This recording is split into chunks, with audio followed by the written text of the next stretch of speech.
Muy bien, estamos a miércoles, hoy es 28 de abril del 2021, qué bueno que nos sintoniza, buenos días y bienvenidos. Les saluda Moisés Urbina y esto es Frente a Frente en Telecorporación Salvadoreña. Estamos a punto de terminar abril y es importante recordar que tenemos el vencimiento de la declaración de la renta en los próximos días. Vamos a hablar un poco en esta primera parte con el ministro de Hacienda, los detalles de la fase 2 del plan anti-evasión fiscal, el estado de las finanzas públicas y cómo se plantea el país para este año. Es parte muy importante para el desarrollo económico y fiscal de cada nación. El licenciado Alejandro Zelaya, ministro de Hacienda, ya se encuentra con nosotros. Buenos días y bienvenido, señor. ¿Cómo ha estado? Muy buenos días, Moisés. Muy buenos días también a todos los televidentes que a esta hora de la mañana ya nos sintonizan. Pues bueno, Moisés, con muchas carreras. Me imagino. En estos días el Ministerio de Hacienda pues tiene muchísimo trabajo. Tenemos que atender a los contribuyentes que responsablemente están pagando sus impuestos antes de que venza el periodo, ¿no? Que es el 30 de abril, como tú muy bien lo mencionabas.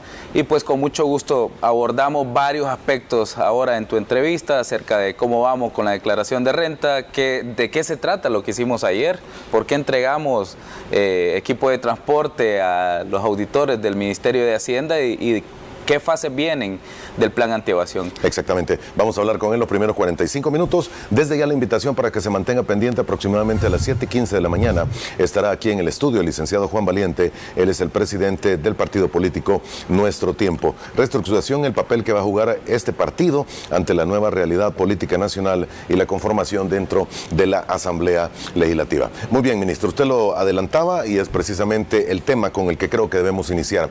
Tenemos 2 días más para que los salvadoreños presenten su declaración de la renta. A este momento, ¿qué porcentaje de salvadoreños de los que ustedes tienen dentro de la base de datos ya ha cumplido con este deber? Sí, Moisés, nosotros esperamos al final del mes de abril, es decir, al 30 de abril, faltan, como tú muy bien lo dices, 2 días para que todos los salvadoreños puedan declarar su renta. Yo les hago el llamado para que no lo hagan a último momento, pues las cosas siempre a último momento a veces no salen bien. Suelen salir mal, suelen salir mal y sobre todo cuando hablamos de materia tributaria, pues lo mejor es que nos salgan bien siempre, ¿no? Y así evitamos multas y recargos y también de que se nos califique o se nos diga que tenemos una conducta tributaria inadecuada, ¿no? A esta fecha nosotros hemos recibido, Moisés, 461,000 declaraciones del impuesto sobre la renta. Esto significa un avance del 82%, que es bastante significativo para tener en contexto. El año pasado nosotros tuvimos un nivel de alcance del 98% de la meta presupuestada a nivel de número de declaraciones. ¿El año pasado? El año pasado, 98. Un 98%. A esta fecha, perdón, a la fecha del 25 de abril, que es el último corte que hemos hecho para más o menos dar estadísticas en algunos medios, llevábamos un avance de un 82%, es decir, que estábamos muy bien avanzados. Igual con respecto al año anterior, a esta época llevábamos un 79% de la meta. Hemos avanzado un 3% de acuerdo al año 2019 y si nos vamos más atrás, pues también vamos a encontrar un mayor número de cumplimiento. En total nosotros esperamos recibir 562,000 declaraciones de impuestos sobre la renta. Esto básicamente generará la recaudación que nosotros habíamos proyectado hasta la fecha, que solo en liquidaciones de renta se han proyectado de enero a abril 428 millones, sin contar pago a cuenta y retenciones. Hay que recordar que este impuesto se compone o se va anticipando su pago durante el proceso del año, ¿no? Entonces, solo de liquidaciones como tal, de presentación de su declaración, el fisco espera recibir 428 millones. El resto, en concepto de impuestos sobre la renta, pues ya se ha recibido a lo largo del año fiscal en concepto de retenciones y anticipaciones. Así que tenemos muy buena expectativa este año, Moisés. Hemos recaudado 95 millones más que el año 2020, sí, que el año 2020, y si no mal recuerdo hemos recaudado creo que 37 millones más respecto del año 2019. Eso es bueno ponerlo en contexto porque tal vez el 2020 ha sido un año atípico por la pandemia, aunque comenzaba en aquel momento. Tal cual, así como comenzaba, creo que tal vez lo que afectó mucho en esos casos, Moisés, es que alguna gente pues guardó un poco su liquidez, inclusive eran momentos tan difíciles. Yo creo que ahora hemos olvidado un poco de los momentos tan difíciles que pasamos pasamos en ese momento, o ya no lo recordamos de manera tan fresca, o no nos asustamos tanto como en aquel momento. Entonces hubo un pánico generalizado a nivel mundial, ¿no? Entonces mucha gente guardó su poca liquidez que tenía. Inclusive tú recuerdas que como gobierno de la República emitimos decretos para atrasar el pago de alquileres, pago de créditos, porque la gente incluso se arriesgaba a no pagar un crédito o no pagar su alquiler, porque tenía que guardar un poco para el pago de la renta. Para el pago de la alimentación, bueno, ¿no? de la alimentación, de la alimentación. Entonces, lo mismo pasaba con el pago de impuestos. Entonces, había gente que dijo, bueno, ¿tengo para comer o pago los impuestos? Entonces, evidentemente, como necesidad primordial del ser humano, te vas a alimentar, claro. Exactamente. Ahora, solo por dar el resumen así, muy escueto de los números. Sí. El año pasado se tuvo una presentación de declaraciones del 98%, me dice. Al cierre del periodo. Al cierre del periodo. Al cierre del periodo. Es decir, incluso al 30 de abril. Al 30 de junio. Recordad que el año pasado nosotros diferimos por 3 meses el pago. Hicimos un periodo excepcional de 3 meses para que los contribuyentes pudieran realizar su pago. Entonces, incluido ese periodo de gracia que nosotros dimos hasta el 30 de junio, eso incluyó un pago de un 98% de lo que habíamos presupuestado. Entonces, ¿por qué? Porque ese 2% es la gente que no pudo presentar su declaración Estábamos en pandemia. Debido a la crisis. Ok, el número más reciente que se tiene es 82, me dijo. 82% de cumplimiento, que implica 462,000 declaraciones, es decir, alrededor de 100,000 declaraciones todavía están pendientes de llegar al Ministerio de Hacienda. Muy bien, 100,000. Sí, 100,000 declaraciones, que buena parte de este está conformado, Moisés, por sociedades. ¿Por qué? Porque es normal que las sociedades les cueste un poquito más cuadrar su renta, porque tienen que meterle los costos de venta, el gasto de venta, tienen que cuadrar sus estados financieros que luego van a presentar en el Centro Nacional de Registros o van a presentar a bancos. Hay que esperar el dictamen del auditor. En muchos de los casos el auditor da una revisión pro forma o una revisión previa a las declaraciones de impuestos antes de que los contribuyentes los presenten, ¿no? Entonces, para las sociedades es un poco más complejo que para un asalariado, ¿no? Claro. Como nosotros, ¿no? En mi caso, solo me retiene el Ministerio de Hacienda y algunas rentas diversas, pero no es mayor complicación para mí realizar mi declaración de renta. De hecho, ya la presenté. Entonces, pero a las sociedades sí se les hace un poquito más complejo porque tienen que cuadrar con su contador, con su auditor y en muchos casos, ¿verdad? Incluso con su asesor financiero o con su gerente financiero, que es el que ve las proyecciones de cómo están sus créditos en el banco, porque al final también tienes que cuadrar, como digo, la declaración de impuestos con estados financieros. Exactamente. Ahora, de hecho, toda la información está cruzada porque cualquiera que tenga ingresos que sean formales, están reflejados en el Ministerio de Hacienda cuando uno accesa en línea a la página para hacer la declaración. Básicamente, Moisés, esa es una de las ventajas y es por algo de lo que quiero felicitar a la Dirección General de Impuestos Internos. Creo que la Dirección General de Impuestos Internos de El Salvador es una de las puntas de lanza en materia tecnológica, no solo a nivel nacional, sino a nivel regional. Nosotros en Centroamérica tenemos uno de los sistemas tributarios más digitalizados. Recientemente hicimos unos cambios en la declaración de IVA, pero lo más significativo o lo que la población puede verificar más de primera mano, aquellos que no son contribuyentes al IVA, es su declaración del impuesto sobre la renta. Básicamente, si tú entras a nuestro portal, la declaración del impuesto sobre la renta para personas naturales como tú o como yo es casi que apretar un botón y decir declarar, porque todas las retenciones que te realizan a lo largo del año ya están incluidas en el informe que nosotros subimos y además de eso están totalmente cuadradas con el impuesto que te tocaría pagar. Es decir, que cualquier asalariado que no tenga otras rentas debería pues de tener cero impuesto a pagar y básicamente de solo de llenar o de apretar el botón declarar, porque toda la información está cargado. Y aquellos que no tienen acceso a una página web o algo, también se pueden acercar al Ministerio de Hacienda y ahí se les ayuda también para realizar su declaración. ¿El total de fondos que espera obtener con estas declaraciones, señor? De liquidaciones como tal, Moisés, nosotros esperamos más de recibir en concepto de renta a lo largo de todo el año, más de 2,000 millones de dólares, ¿no? que es parte de la recaudación que nosotros tenemos en materia tributaria, pero de la liquidación como tal, de las declaraciones que se presentan al 30 de abril, fecha. nosotros esperamos recibir 428 millones. 428 millones de los cuales ya se han recibido pues buena parte también, ¿no? Hemos venido recaudando, hay gente que viene presentando sus declaraciones desde el mes de enero, desde que habilitamos el portal. Y ya se ha recaudado buena parte, un porcentaje menor, como dije, para aquellos que su declaración es más compleja, como las sociedades o los bancos, por ejemplo. Las declaraciones de impuestos sobre la renta de los bancos son complejos, las administradoras de fondos de pensiones, que también deben presentar este tipo de declaraciones. Así que, y también, Moisés, una buena noticia también para la gente que nos ve.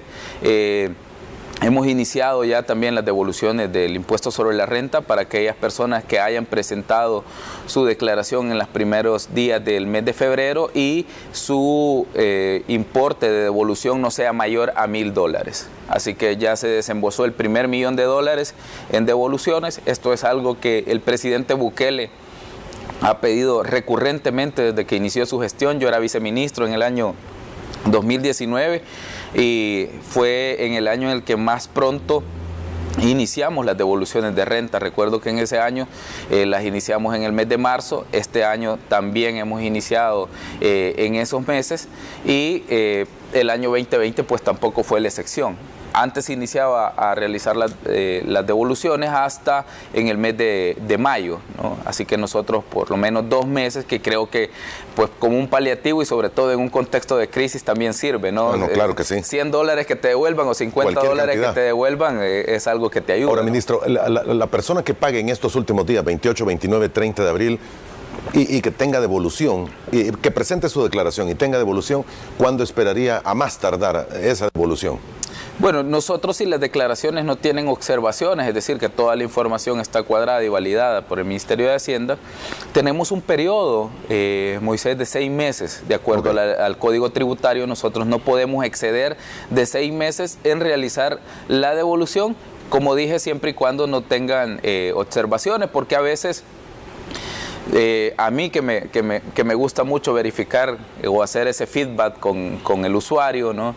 Estamos siempre monitoreando qué tantas quejas tenemos a veces de las devoluciones, y en muchos de los casos el problema es que la declaración tiene observaciones. Entonces el contribuyente debe de presentarse al Ministerio de Hacienda y presentar la documentación de respaldo que valide que los montos que se está acreditando como deducciones son montos que realmente él ha pagado o que ha necesitado para generar la fuente o para cuidar la fuente generadora de ingresos. Es decir, para que yo me pueda acreditar un gasto, tiene que ser necesario para que los servicios que yo estoy prestando, los productos que yo vendo. En el caso de los asalariados, debe ser necesario para la generación del servicio por el cual me pagan. Entonces, ese es el inconveniente que a veces tenemos, que algunos contribuyentes nos dicen, mi devolución nunca salió. Bueno, sí, pero si no se acercó a resolver su problema de las observaciones, es casi imposible que nosotros lo podamos resolver por él, ¿no? Así que esa es una buena noticia de que ya iniciamos a devolver la renta y que a más tardar, pues ahí por el mes nosotros tendríamos 6 meses a partir del vencimiento del impuesto sobre la renta, es decir, estaríamos al 31 de octubre, sería la fecha límite para que aquellas personas que no tienen observaciones se les realice su devolución. Muy bien, ¿hay alguna pregunta de los amigos televidentes antes de pasar a otros temas? Andrea Chacón nos dice, ingeniero, buenos días, ¿le puede preguntar a su invitado si hay accesibilidades de pago, ya que me toca pagar? No sé si se refiere a que hay plazos, que si hay plazos, o si puede pagar en línea dentro del Ministerio de Hacienda o con los bancos del sistema.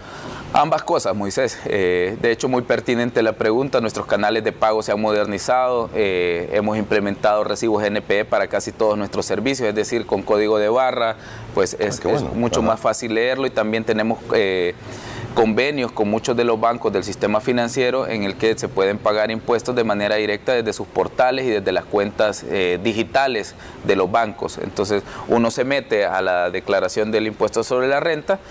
Cuando tú terminas de elaborar tu declaración de impuesto sobre la renta y te dice que hay monto a pagar, genera el mandamiento. Genera el mandamiento de pago. Entonces te dice que qué vía de pago tú decides utilizar, ir a pagar en caja o pagarlo desde una banca en línea.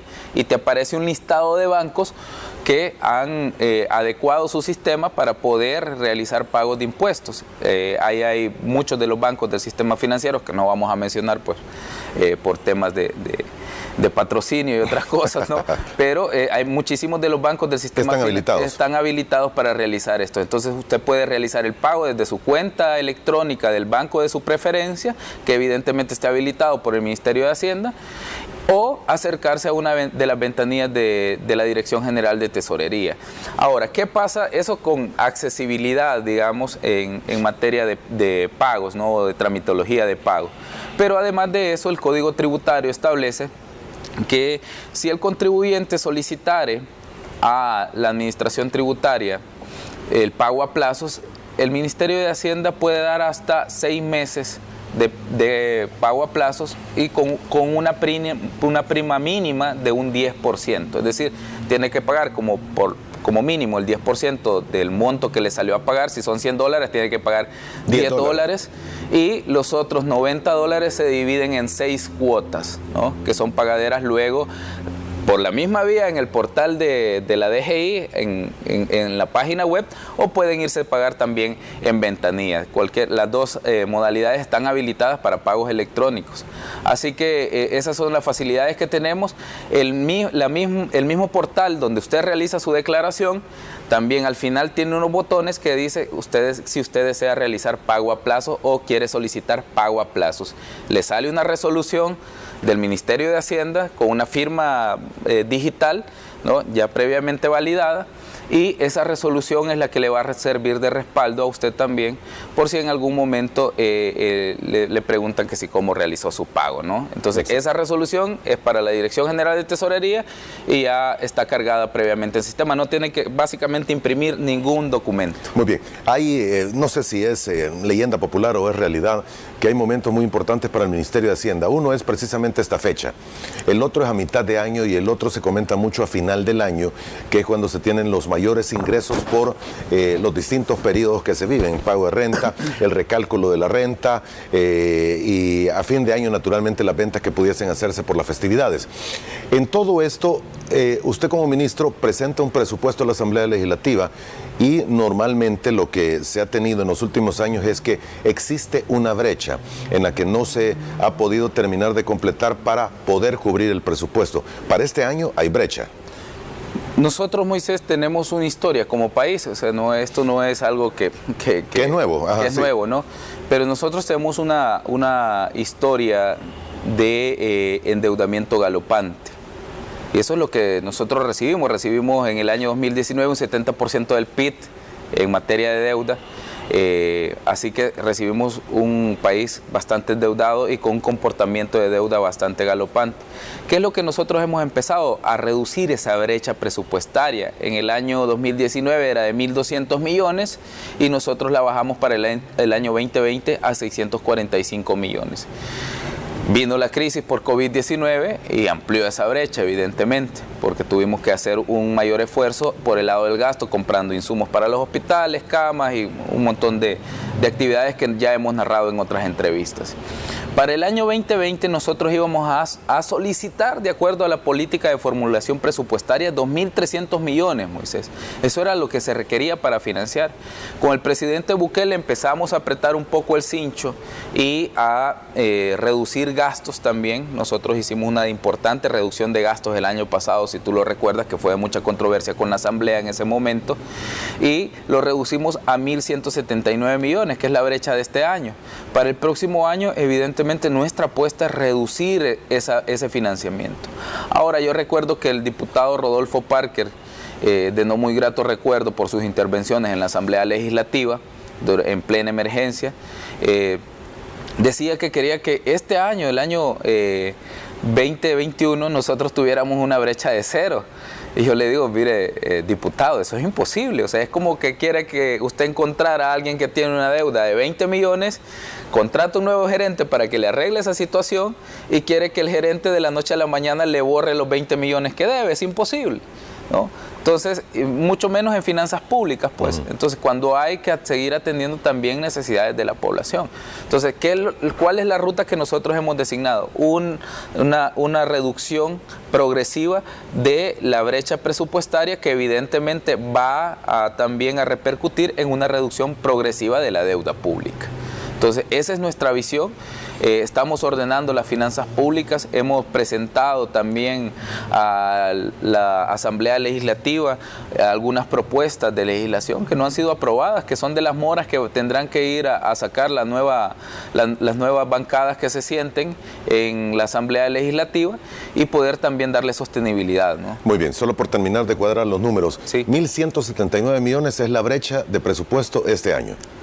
Básicamente sí, esa es la brecha que se solicitó para este año. Hubo una reducción, Moisés, recordad que hubo una reducción en la necesidad interanual que teníamos de 2020 y 2021 de financiamiento. ¿Por qué? Porque nosotros esa misma brecha de 1.179 millones la financiamos con todos los préstamos que dejaron pendientes los diputados y que no nos aprobaron en la Asamblea Legislativa. Como los entramparon en la Asamblea para la crisis por COVID-19 y sabíamos que no los iban a liberar por una cuestión meramente electoral, le dijimos nosotros, yo presenté exactamente el 10 de diciembre, llegué con la iniciativa y les dije, trasladen 181 millones a la brecha del presupuesto 2021, de tal suerte que la necesidad de financiamiento interanual solo fue de 138.7 millones. Entonces, en eso lo redujimos. Es decir, los financiamientos del año 2020 los pasamos al año 2021 para no cargar las finanzas públicas. Nosotros podíamos, como gobierno, seguir solicitando esos fondos para reactivar la economía y continuar atendiendo la emergencia por COVID-19, pero ante la necesidad de los diputados dijimos, bueno, vamos a por el momento atender con presupuesto ordinario la pandemia y luego vemos cómo va la crisis por el COVID, ¿no? Porque hemos visto, nadie se imaginaba, Moisés, creo que tú también igual, cuánto tiempo nos iba a durar esta crisis. Sí, ya llevamos el año. Ya llevamos no hemos un salido año todavía. Ya llevamos un año y te lo digo, yo veo la situación en otros países y El Salvador a veces olvidamos cómo están otros países. Brasil colapsado, México con serios problemas, India incluso descubierto una nueva variante por COVID-19 y con las unidades de cuidados intensivos colapsadas, Guatemala aquí cerquita con las unidades de cuidados intensivos. Costa Rica que es muy sorprendente para ti que estás en el medio o le das seguimiento a las noticias. Tú sabes que Costa Rica casi nunca ha presentado problemas en su sistema sanitario. En su sistema de salud es muy raro encontrar una noticia mala de Costa Rica. De hecho, era el país mejor preparado. Sí, la panacea y el sueño de cualquiera. Correcto. Pero ahorita está en momentos bien difíciles. Pero ahora mismo nosotros le tuvimos que enviar, el presidente donó hace poco también 10,000 frascos de un medicamento que es necesario para el combate al COVID y eso te indica el nivel de crisis en el que ellos se encuentran. Muy bien. Le preguntaba este número de la brecha del presupuesto solo para tener la idea de cómo están las finanzas antes de que pasemos al plan antievasión, porque está relacionado directamente. 1.139 entonces es la brecha que se tiene. Esa es la brecha. Muy bien. ¿Letes y CETES cómo estamos, ministro? Nosotros hemos emitido a lo largo de la crisis una serie de créditos puentes que están siendo en este momento trasladados a multilaterales, ¿no? Fue muy difícil, Moisés, el año pasado llegar, por ejemplo, a la Asamblea Legislativa. El BID nos había aprobado un crédito, por ponerte un ejemplo, uno de tantos ejemplos que nos sucedió. Había aprobado el crédito 5036, que era para financiar los efectos de la crisis por COVID-19, y nos había dado 250 millones de libre disponibilidad. Ese crédito se perdió el 17 de enero de este año. ¿Por qué se perdió? Porque la Asamblea Legislativa no lo ratificó. El BID. Sí, el crédito del BID. De hecho, hace poco salió la resolución de la admisión de la controversia en la Sala de lo Constitucional. Y yo le decía a uno de los colaboradores del Ministerio de Hacienda, le digo, yo no sé para qué la Sala nos comunica que nos pronunciemos o que se pronuncie el presidente de la República de una operación que ya se perdió. O sea, nosotros podemos poner 1000 argumentos en la resolución o en nuestro informe a la Sala de lo Constitucional, pero la operación ya no está disponible, la canceló el banco. 250 millones. ¿150 o 250? 250 millones a una tasa de 3.11%, con periodo de gracia, si no mal recuerdo, de 5 años y un periodo de repago de 20 años. Condiciones concesionales. El Salvador fue uno de los 3 países latinoamericanos que accedió a esas condiciones concesionales del Banco Interamericano de Desarrollo. ¿Y qué hicieron los diputados? Perderlo. Hacer que la operación se perdiera. Y ojo, este es un crédito de 250. Al crédito 5046, que también era por 250 millones, hay que recordar que ya lo habíamos perdido también por necesidad de los diputados el 31 de julio del año pasado. Por gestiones que nosotros realizamos como gobierno de la República y en mi caso como gobernador del BID, el BID volvió a poner en ese fin de semana, si tú recuerdas, ese fin de semana estuvo bastante movido en materia de la Asamblea Legislativa, porque viernes se venció el crédito, lo perdimos, salió en la noticia en medios internacionales. Yo recuerdo incluso un reportaje de CNN que hablaba que El Salvador por primera vez en su historia perdía un crédito del BID, y los diputados desesperados... hubo trámites y pláticas para tratar de alargar el momento. Entonces venció el 31 y nos dijeron miren, nosotros podemos hacer algo, pero sábado o domingo. Entonces le hablé al diputado presidente Mario Ponce en ese momento y le dije, mire Mario, la opción aquí está, ya la conseguí, aquí está la ventana. Dígame si usted puede convencer a las fracciones. Gracias a Dios esa vez, después de largos y largos debates, se logró por lo menos la firma y luego se logró la ratificación, aunque después no nos dieron asignación presupuestaria, sino hasta ya por el mes de octubre que pudimos usar esos fondos. Entonces, ha sido bastante complicado, Moisés, porque nosotros hemos salido a buscar financiamiento barato, pero quien lo ha bloqueado es la Asamblea Legislativa. Muy bien. Para luego decir o acusar al gobierno de que está colocando deuda cara, mientras que ellos hicieron perder estos 2 créditos, como te digo, solo como un ejemplo, sin contar la cantidad de operaciones con multilaterales que ellos nos hicieron perder. Muy bien, se me está acabando el tiempo y quiero solo terminar de sacar un par de temas antes de irnos a la primera pausa comercial para que regresemos con el plan antievasión. Letes y CETES. Usted tiene un límite para utilizar letes y CETES. 25%, 25% de los ingresos ordinarios para este presupuesto. Muy bien. Se redujo un 5%. Se redujo de 30 a 25. De 30 a 25. Ok, ¿en qué punto están letes y CETES en este momento utilizados? ¿Los tiene topados? Los letes están a su límite en la totalidad. Como digo, la Asamblea Legislativa bloqueó los multilaterales, entonces se ha tenido que ir con letes. Yo tengo que buscar un mecanismo puente mientras llega la nueva Asamblea Legislativa. Entonces, y hemos estado haciendo algo, Moisés, es puenteando, como lo decimos en finanzas públicas, ¿no? Hemos estado puenteando todos estos meses con estos créditos. Correcto. ¿Por qué? Porque los multilaterales van a venir una vez que asuma la nueva Asamblea Legislativa, y eso lo tienen muy claro toda la comunidad internacional. Así que vamos a poder aprobar esto. Letes y CETES son a corto plazo, entonces son a corto plazo. Lo que tiene que hacer es rollover con créditos que le den los multilaterales. Correcto. Es decir, si yo tengo una operación que me vence en septiembre, por ejemplo, la colocación de 645 millones del mes de septiembre, yo tengo que pagarla. Entonces yo tengo que decidir cómo pago eso. ¿Con una emisión a largo plazo o con un préstamo multilateral? Entonces, una emisión a largo plazo es la emisión de un bono en el mercado internacional de valores, o con un crédito de un multilateral. Muy bien. Entonces, en letes, ¿cuánto es lo que deben? 1.400 millones más o menos. ¿Y CETES?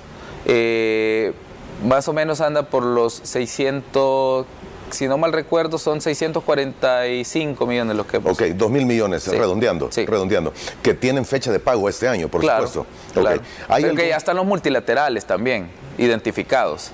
O sea, para todos esos pagos ya hay fuente de pago. O sea, no es que estamos viendo de dónde vamos a conseguir los 2.000 millones para cumplir la deuda. Jamás nosotros emitimos ni estamos habilitados a emitir un crédito puente sin una fuente de repago que esté identificada, Moisés. Tenemos esa prohibición. ¿Créditos PUT hay para este año? ¿Créditos de los que los inversionistas pueden decirle, mire, devuélveme el dinero porque no vaya a ser? No tenemos vencimientos significativos para este año, ni tampoco tenemos obligaciones PUT para este año que sean pues, significativas ni que se haya... No hay como en ocasiones anteriores de 800 mil millones que se ha tenido que... No, nosotros el vencimiento, digamos, al cual estamos poniendo atención o el cual tenemos que ponerle atención desde nuestra óptica es el vencimiento del año 2023 por 800 millones, un crédito que fue contratado, un bono, perdón, que fue emitido, si no mal recuerdo, en el año 2009 y que tiene vencimiento para el año 2023 y que debe ser pagado por nosotros, algo que heredamos, pero que hay que pagarlo, y son 800 millones que el Estado debe pagar por la deuda externa que heredamos de tanto del FMLN como de Arena, que endeudaron cada uno casi por 9.000 millones a El Salvador. Muy bien. Y en sus palabras, ¿la deuda del país a cuánto asciende en este momento en porcentaje? Con respecto Estamos al PIB. en un 89.5 de deuda. 89.5. Hemos estado bajándolo. De hecho, las habilitaciones que hacía la Asamblea Legislativa, yo recuerdo el año pasado, como nos decían, van a sobrepasar el 90% de la deuda, que no sé qué, solo con la emergencia COVID. Eso es mentira. No hemos sobrepasado ese monto. Nosotros recibimos un nivel de endeudamiento del 70%. Pero, Moisés, nosotros fuimos a buscar financiamiento durante la crisis por COVID-19, sí es cierto. Pero hay que ver qué se ha hecho con ese financiamiento. La gente puede ver que la vacuna está, a pesar de que otros países en Centroamérica siguen pasándola muy mal en materia de vacunación. Nosotros somos líderes latinoamericanos, Moisés. Y primero Dios vamos a ser de los primeros países en terminar a nivel latinoamericano. Esto no es algo muy común, ¿no? No es muy común y creo que nunca lo hemos visto, convertirnos en referentes no solo de Centroamérica, Latinoamérica, sino a nivel mundial. La Organización Mundial de la Salud ha reconocido la labor del ministro Alaví y de todo el Ministerio de Salud en el manejo de la pandemia. Estamos convirtiéndonos en referentes también de la recuperación económica. Nuestros ingresos tributarios, Moisés, no presentan mayor efecto de la crisis. ¿Por qué? Porque fuimos inteligentes. El 15 de octubre fuimos a fondear Firempresa. Entonces, si bien es cierto, hemos necesitado financiamiento como todos los países del mundo, las obras y los servicios que se le han llevado a los ciudadanos se ven. Todos los ciudadanos saben que recibieron una transferencia monetaria de $300. Todos los ciudadanos saben que han recibido paquetes alimentarios a lo largo de la crisis. Muchos países no han recibido esta asistencia. Es decir, los impuestos y todos aquellos fondos que nosotros hemos logrado conseguir están siendo bien usados. Muy bien. Tengo que hacer la primera pausa comercial. Ya me pasé del tiempo. Volvemos en aproximadamente 3 minutos. Siga con nosotros. El licenciado Alejandro Zelaya, ministro de Hacienda, nos visita esta mañana en esta primera parte de Frente a Frente. Voy a tener que ir bien rápido, ministro, porque el tiempo se nos está terminando y hay una pregunta recurrente. Algunos amigos televidentes preguntan, bueno, ¿y el FODES se los va a pagar a los alcaldes o no se los va a pagar? Estoy esperando una autorización, ¿no?, de parte del BESIE. Nosotros hemos solicitado una operación con ellos para poder realizar este pago. No obstante, también estamos buscando un mecanismo puente para poder ayudar a paliar la situación de las alcaldías. Yo siempre he reconocido que es una obligación. Así como dije, no tenemos la fortaleza para poder realizar los pagos del FODES durante la crisis por COVID-19, siempre dije, se los vamos a pagar, es una deuda. Pero también no podemos exigirle más a la caja de lo que puede dar. Entonces, en este momento nosotros nos encontramos gestionando también un mecanismo puente para ver cómo podemos desembolsar lo más pronto posible a las municipalidades y que éstas también puedan pagar sus obligaciones. Bien, del Banco Centroamericano de Integración Económica, de acuerdo a una lectura que hice, si no me recuerdo, ayer, existe la aprobación de un nuevo préstamo, que es un préstamo que crea un precedente y que no tenía señalamientos similares de la calidad y el tipo de préstamo que se está dando. Creo que es por más de 600 millones o un poquito más. Son exactamente 600 millones, Moisés. Vamos a dar una conferencia de prensa a la cual invito a todos los salvadoreños a que estén atentos. A eso de las 10 de la mañana nos han dado condiciones concesionales para apoyar la reactivación económica del país. Es el crédito más grande en la historia del BESIE. Nunca le han dado un crédito tan grande a un país. En toda su historia, desde su fundación, desde sus, entiendo que tiene más de 50 años el BESIE de estar conformado. Entonces, es el más grande en su historia. ¿El destino del crédito? Es reactivación económica para ayudar a paliar los efectos de la crisis por COVID-19.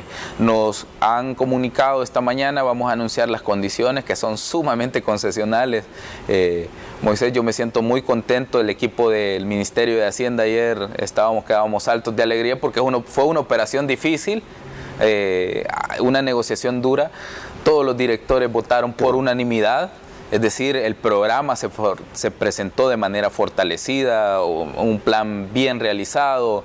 Un banco de un multilateral no te da 600 millones así por así. No. Entonces es muchísima plata y es un proyecto que, como digo, se va a ejecutar con plazos bastante concesionales. Tiene una versatilidad la operación que no tienen otras operaciones que realiza el BESI. Básicamente es una operación bastante especial para El Salvador por cómo nosotros la negociamos y también, pues, evidentemente por la ayuda que hemos tenido también de las autoridades. Yo quiero agradecer al doctor Dante Mossi, presidente ejecutivo del BESIE, y también a nuestro director por El Salvador, Luis Rodríguez, que también nos ha estado ayudando. De hecho, la conferencia de ahora va a ser con él. Ellos dos van a estar en la conferencia. Los dos que están, de hecho, desde Tegucigalpa, Honduras, donde ambos realizaron ayer la sesión y ahora tienen una nueva sesión del directorio del BESI.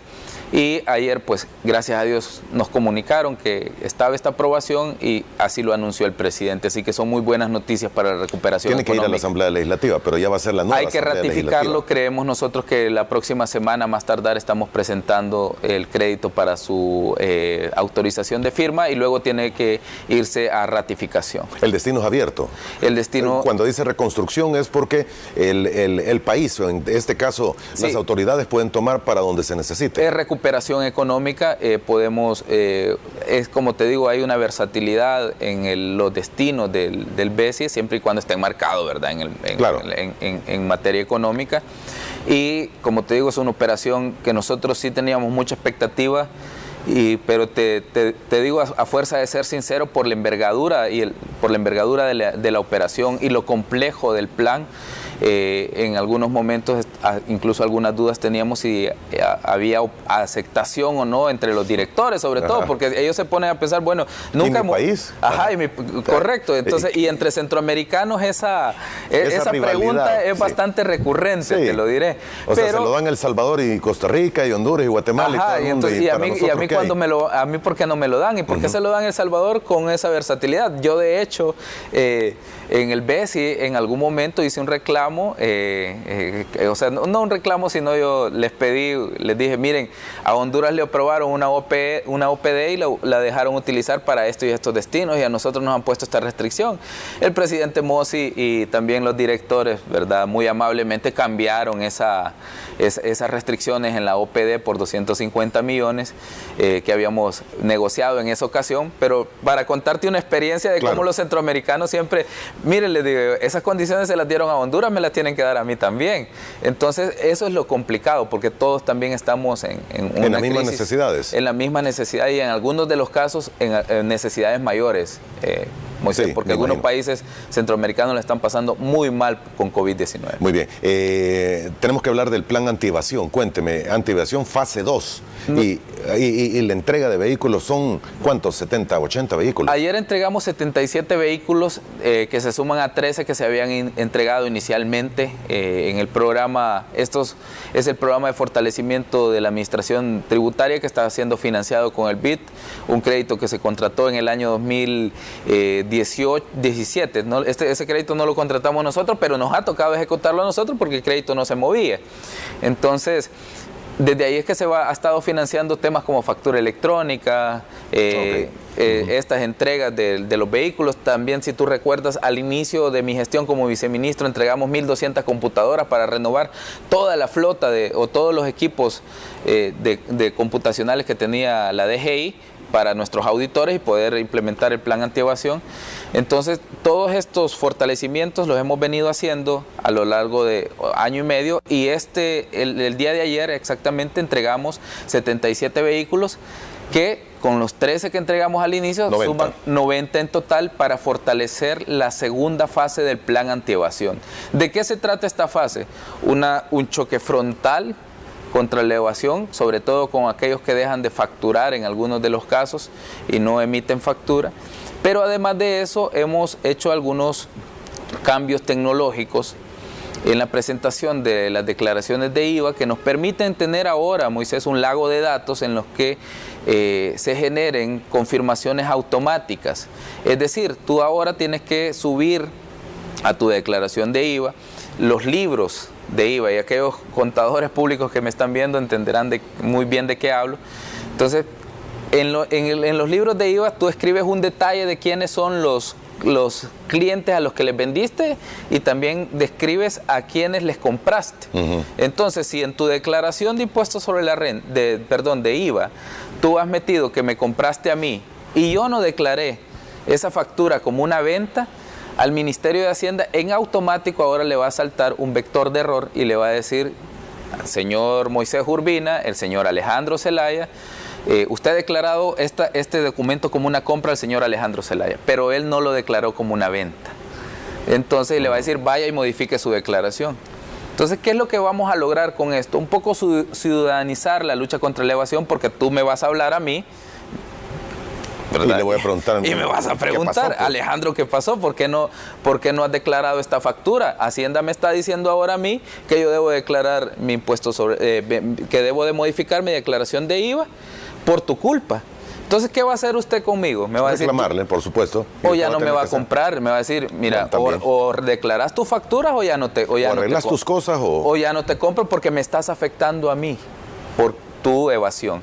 Entonces, eso va a hacer que tengamos mayor solidaridad, ¿no?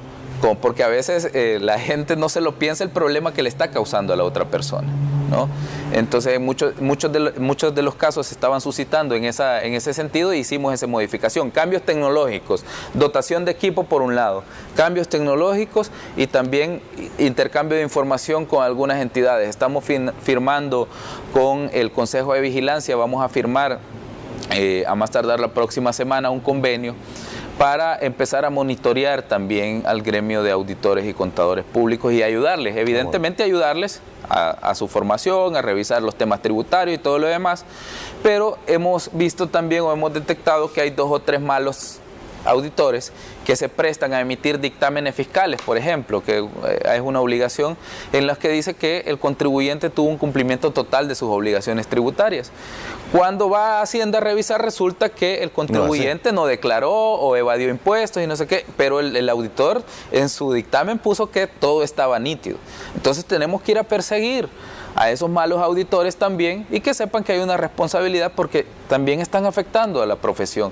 Y en ese mismo sentido he encontrado el respaldo del Consejo de Vigilancia de la profesión de contaduría que me dice: ministro, usted tiene razón. Procedamos. ¿Por qué? Porque ellos nos están afectando a nosotros. Por un auditor que se presta a las argucias de un mal empresario para evadir impuestos, pues paga todo el gremio, me dice, y no es posible. Entonces, mejor depuramos esos elementos, los sancionamos desde el Consejo de Vigilancia y les impedimos ejercer la profesión, ¿no? Así como se hace con un abogado, con un médico que ejerce mal su profesión, les impedimos ejercer su profesión y pues nosotros nos quedamos también al margen de sus actuaciones. Correcto. Muy bien, ya se me terminó el tiempo, pero tengo que hacerle una serie de preguntas. Le suplico las respuestas más breves y cortas. Vamos a ir puntual, Moisés, yo sé que ya estamos frente al tiempo. Sí, estamos ya pasados un minuto y tengo 4 que me han dado. ¿Nuevos impuestos? No estamos en este momento valorando. ¿Quitar impuestos actuales? Hemos hecho ya algunas... Claro. Bueno, por ejemplo, cuando tú hablas de nuevos impuestos, por ejemplo, tal vez habría que recordar que hay algunas excepciones, como la de algunos medios escritos que no pagan impuestos por muchísimos años, no los han pagado, mientras que todos los demás medios sí. Entonces, ese tipo de modificaciones sí las vamos a hacer. Muy bien. Se van a hacer. ¿Reformas a una declaración de patrimonio o impuesto predial? Se está valorando, pero todavía hay que recordar que nosotros no tenemos catastro. No tenemos catastro en El Salvador actualizado, entonces son de las cosas que se pueden valorar en el largo plazo, pero en este momento no. No. ¿Aumento al IVA? No, eso se ha descartado por completo. ¿No hay condicionamiento de multilaterales para aumentarlo?